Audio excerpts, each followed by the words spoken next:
नमस्कार, न्यूज 18 मराठीच्या वेबलाईव्हमध्ये आपल्या सगळ्यांचं स्वागत. राष्ट्रवादी अजित पवार गट आणि राष्ट्रवादी शरद पवार गट या दोन्ही पक्षाचं विभाजन झाल्यानंतर आता या दोनात तिसरा पक्ष येतोय की काय, किंवा या अजित पवार गटातनं अजून काही लोक फुटून इतर पक्षांमध्ये जायला सुरुवात झाली देखील असं म्हणायला हरकत नाही. कारण परवाच आनंद परांजपे यांनी एकनाथ शिंदे यांच्या शिवसेनेत प्रवेश करत राष्ट्रवादी अजित पवार गटाला रामराम केला.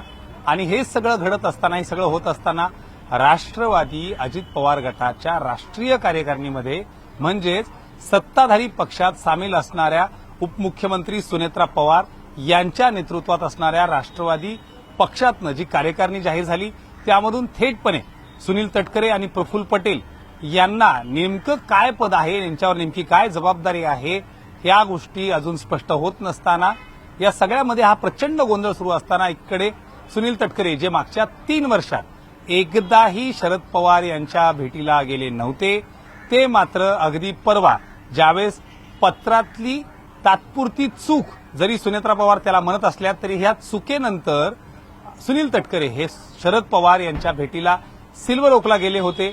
अर्थात त्यांच्याकडून किंवा स्वतः शरद पवार यांच्याकडून वारंवार जरी सांगण्यात येत असलं की या सगळ्या घटनेचा किंवा या भेटीचा राजकारणाशी फारसा संबंध नाही, तरी देखील दोन राजकीय व्यक्ती त्यातली त्यात एकीकडे सुनील तटकरे तर दुसरीकडे सर्वेसर्वा शरद पवार हे ज्यावेळी भेटतात त्यावेळी राजकारणापलीकडे अजून काही वेगळ्या गोष्टी या सगळ्या गडबडीमध्ये होऊ शकतील असं वाटत नाही.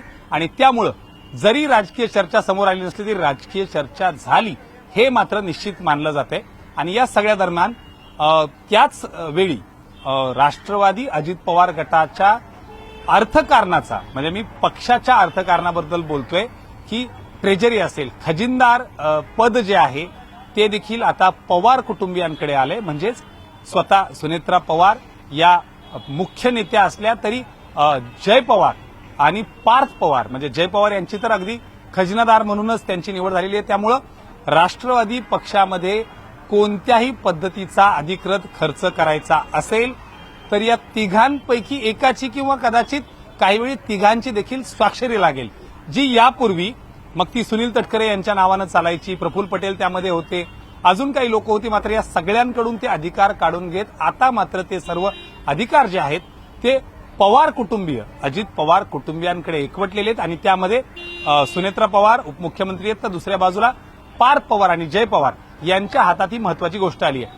आणि या सगळ्याला लागून एक महत्वाचं विधान आज रोहित पवार यांनी केलंय आणि ते म्हणजे ही आर्थिक जे स्वायत्ता आहे ती पवार कुटुंबियांना आल्यानंतर आता येत्या काळात तरी ब्युटी पार्लर किंवा खाजगी प्रवासासाठी हेलिकॉप्टर वापरणं हे पक्षाच्या खर्चात येणार नाही असं आश्वासन किंवा त्या पद्धतीनं आश्वासक गोष्टी येत्या काळात घडतील असं त्यांनी म्हणलंय. मात्र या सगळ्या दरम्यान राष्ट्रवादी अजित पवार गटाला ब्युटी पार्लरची बिलं देखील लावणारी ती महिला कोण, या सगळ्याची चर्चा आता राजकीय वर्तुळात जोरदार उमटायला सुरुवात झालेली आहे. काही हजारांचं बिल हे ब्युटी पार्लरच्या खर्चामध्ये राष्ट्रवादी अजित पवार गटाला लावण्यात आलं होतं. आणि या सगळ्या दरम्यान संबंधित नेत्यांनी, वरिष्ठ नेता असेल, संबंधित महिला असेल किंवा इतर कुणी असेल, या सगळ्यांनी याचं समर्थन करत म्हणजे अगदी खाजगी प्रवासासाठी देखील हेलिकॉप्टर वापरून त्याची देखील बिलं ही पक्षाच्या निधीला लावली जात होती.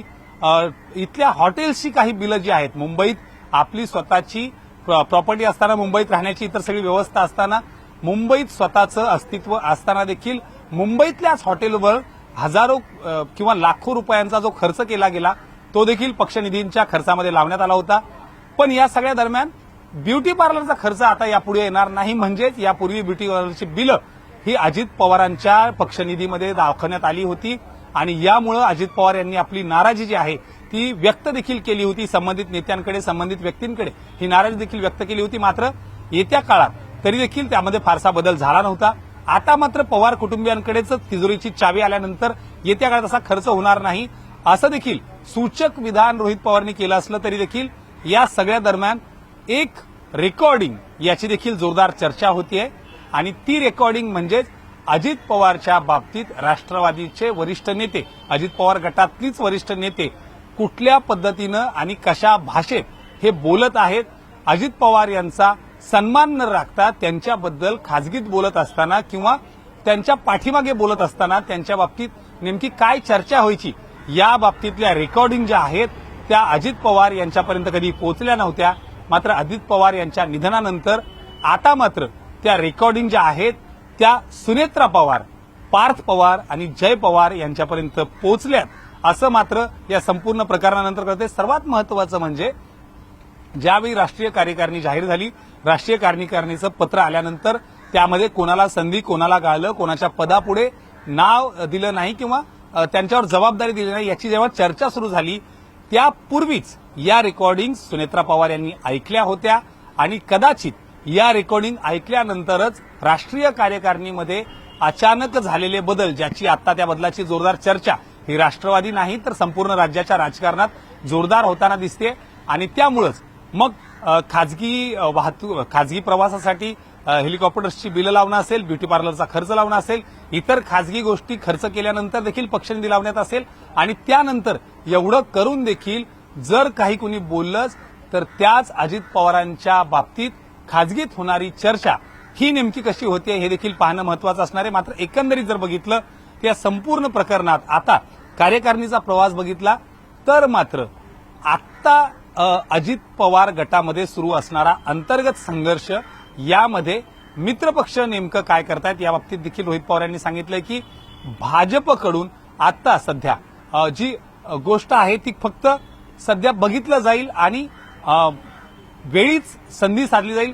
वेट अँड वॉचच्या भूमिकेत जरी भाजप असलं तरी अंतर्गत संघर्षाचा फटका हा नक्कीच तिथल्या आमदारांना, तिथल्या खासदारांना आणि तिथल्या नेत्यांना बसल्याशिवाय राहणार नाही आणि म्हणूनच प्रत्येक जण आपापली राजकीय कारकीर्द स्थावर करण्यासाठी, स्थिर करण्यासाठी इतर पक्षाचा पर्याय, खास करून इतर पक्षाचा म्हणण्यापेक्षा भाजप किंवा शिवसेना शिंदे गटाचा पर्याय शोधू शकतं. कारण कोणताही आमदार किंवा खासदार जर त्याला इतर पक्षात जायचं असेल तर सत्ताधारी पक्षाचा पहिला पर्याय नक्कीच उमटेल आणि त्यामुळं प्रथम क्रमांक जर पाहिला तर भाजप आणि 2 नंबरला शिवसेना यांना जर सत्ताधारी भाजप पक्ष पाहिजे असेल तर त्यांना मात्र तसा पर्याय निवडावा लागेल. कारण आमदारांना किंवा खासदारांना मतदारसंघात जर काही काम करायचं असेल त्याला निधीची गरज असते. निधी पूर्ततेशिवाय आमदारांना अडचणीचा मोठा सामना करावा लागतो आणि त्यामुळं आत्ता राष्ट्रवादीतला अंतर्गत कलह हा अगदी ब्युटी पार्लरच्या बिलापासून आणि खाजगी चॉपर्स किंवा खाजगी राहण्यासाठी जो खर्च केला यापासून जरी सुरू झाला असले तरी अंतर्गत संघर्षाला याच ठिकाणी अजित पवारांच्या बाबतीत खाजगीतल्या बोललेल्या रेकॉर्डिंग या देखील तितक्याच कारणीभूत आहेत असं मात्र वारंवार वेगवेगळ्या गोष्टीतून समोर येते आणि त्यामुळं 1-2 दिवसात, येत्या आठवडा हा महत्वाचा आहे. खरं तर सोमवार मंगळवार अजित पवार गटाची देखील एक महत्वपूर्ण बैठक होऊ शकते.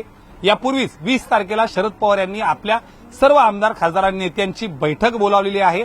शरद पवार देखील या संपूर्ण प्रकरणावरून पूर्णपणे लक्ष ठेवून आहेत. आपल्याला माहिती आहे की जरी प्रत्यक्षपणे किंवा माध्यमांसमोर शरद पवार याबद्दल जाहीरपणे बोलत नसले तरी देखील सुनेत्रा पवार यांच्या नेतृत्वात अंतर्गत संघर्षाला झालेली सुरुवात आणि त्यातनं राष्ट्रवादी शरद पवार गट हा संधी शोधल्याशिवाय राहणार नाही. सर्वात महत्वाचं म्हणजे 2 दिवसांपूर्वी पार पडलेल्या शपथविधीमध्ये, ज्या शपथविधीमध्ये 10 विधान परिषदेच्या नवनिर्वाचित आमदारांनी शपथ घेतली त्यामध्ये एकमेव झिशान सिद्दीकी यांचा अपवाद वगळता खरं तर इतर काही देखील लोक आहेत. मात्र त्यांचा अपवाद यासाठी नाही कारण संघ विचारसारणीतून आलेल्या उमेदवारांच्या बाबतीत त्यांनी शपथ घेतली तर त्यांनी त्यांच्या पक्षाच्या सर्वोच्च नेता देवेंद्र फडणवीस यांचं देखील नाव घेतलं नाही. मग ते सुनील कर्जतकर असतील, यासोबतच इतर जी त्यांच्यासोबतची भेंडे जे असतील आणि याबरोबर माधवी नाईक यांनी देखील या तिघांपैकी एकानंही फक्त आणि फक्त शपथेचा मसुदा वाचला. पण इतर 7 लोकांपैकी झिशान सिद्दीकी जर वगळले आणि अंबादास दानवेचा अर्थात अपवाद घ्यावा लागेल कारण अंबादास दानवे यांचं नेतृत्व त्यावेळी डायसवर नव्हतं त्यामुळे साहजिक आहे त्यांनी कुणाचंही नाव घेतलं नाही. मात्र इतर 6 लोक ज्यांच्यामुळे ते निवडून आलेले आहेत आणि त्यांच्या निवडीला मुख्यमंत्री देवेंद्र फडणवीस यांच्या इतकंच एकनाथ शिंदे आणि सुनेत्रा पवार यांचं देखील योगदान तितकंच महत्वाचं आहे. मात्र तरी देखील सुनेत्रा पवार यांचं नाव झिशान सिद्दीकी वगळता एकानंही घेतलं नाही. खरं तर अजित पवार जर आज अस्तित्वात असते तर एक साधा प्रश्न यावेळी पडतो की जर अजित पवार त्यावेळी तिथं असते अस्तित्वात असते आणि त्या डायसवर असताना या 6 पैकी एका तरी आमदाराची हिंमत ही अजित पवार यांचं नाव न घेता टाळण्याची झाली असती का, हा देखील तेवढाच मोठा प्रश्न आहे. कारण आपल्याला माहिती आहे की अजित पवार हे राजकारणातलं एवढं मोठं प्रस्थ होतं की त्या ठिकाणी जर ते असतील तर त्यांचा नाव न घेता किंवा त्यांचा अनुल्लेख करणं टाळणं हे सहजासहजी कुणालाही शक्य नव्हतं.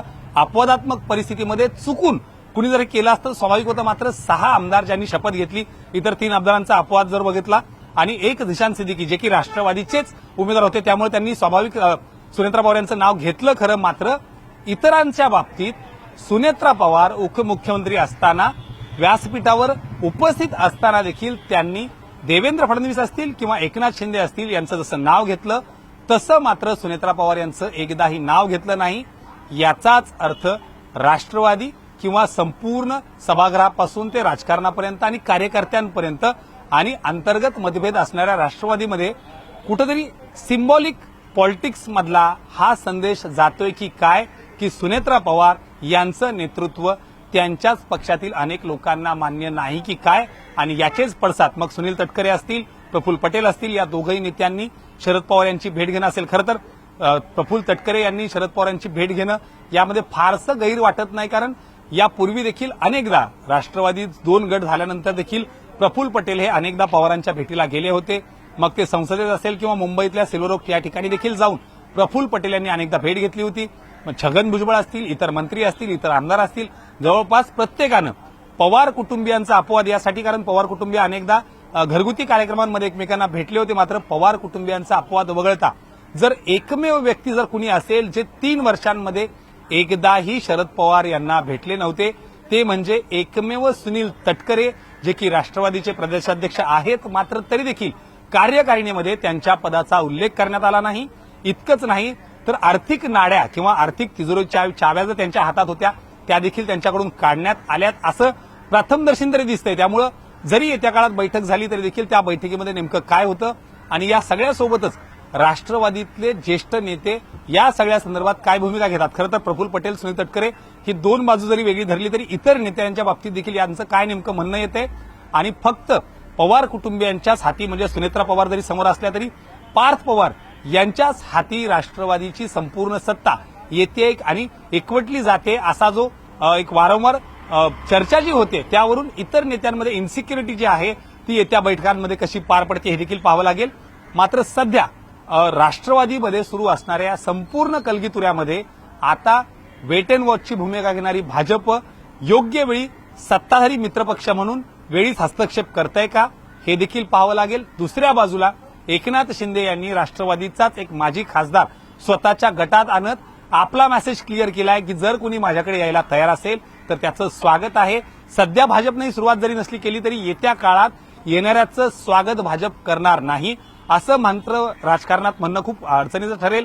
आता मात्र कोणत्याही निवडणुका नाहीयेत, कोणतीही राजकीय घडामोड मोठी नाहीये आणि जर येत्या काळात जर प्रत्येकाला आपापली पक्षाची ताकद वाढवायची असेल 2029च्या आधी जर एकाकी लढण्याचा प्रयत्न प्रत्येकजण करत असेल तर मात्र ऐनवेळी उमेदवार शोधण्यापेक्षा आयते उमेदवार शोधण्यावर प्रत्येकाचा भर असेल आणि याच टप्प्यावर राष्ट्रवादी अजित पवार गटातले निवडून आलेले आमदार हे आयते म्हणून येत्या काळात दोन्ही पक्षाच्या हाती लागू शकतात. त्यामुळे आता मात्र जर अशाच पद्धतीनं हा संघर्ष कायम राहिला तर यामध्ये शरद पवार यांच्याच नेतृत्वात हा पक्ष एकवटतो की उरलेल्या बाकी दोन्ही पक्षामध्ये म्हणजे न एकवटता याच पक्षातनं काही लोक बाहेर पडून भाजप किंवा शिवसेना शिंदे गटाची साथ धरतात का हे पाहावं लागेल. मात्र सध्या एकंदरीत बघितलं तर ब्युटी पार्लर पासून ते खासगी विमान प्रवास आणि हेलिकॉप्टरचा हा सगळा गोंधळ हा मात्र राष्ट्रवादीतल्या अंतर्गत गटबाजीला